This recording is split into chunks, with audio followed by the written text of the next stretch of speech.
Hi, my name's Kyle Clements. Today I'm going to be talking about an English soccer tragedy that happened more than 30 years ago. It's called the Hillsborough Disaster, and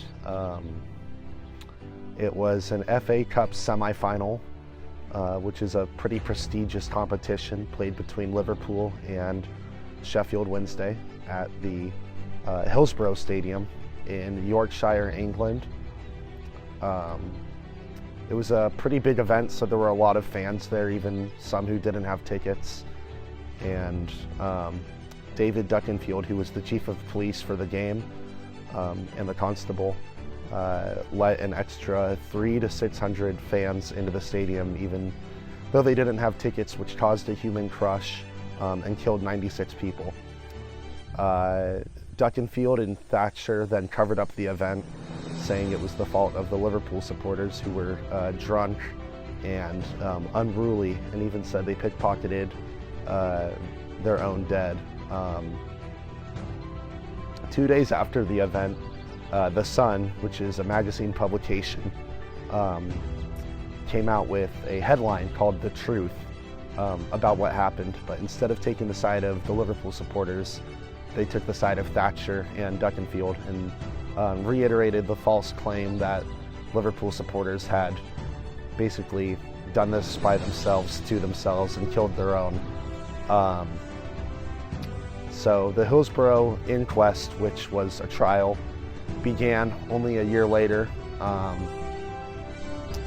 and nothing came of it. It was a mistrial, and only in 2014 did the supporters and friends and family of the 96 finally get justice, when the courts ruled that it was a cover-up by Thatcher and Duckenfield.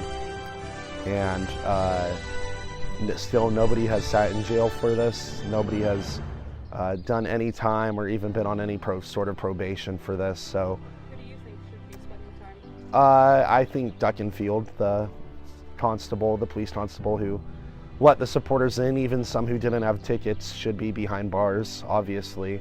And that's why the city of Liverpool bans The Sun.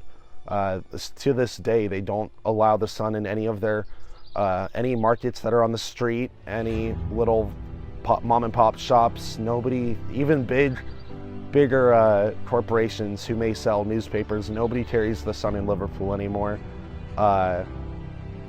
They were going to use Liverpool Stadium as a World Cup host, a venue for games to be played, but The Sun is so big in England that England took Liverpool off the list because The Sun wouldn't be allowed. England did not end up hosting the World Cup, but that was a big piece of controversy as well.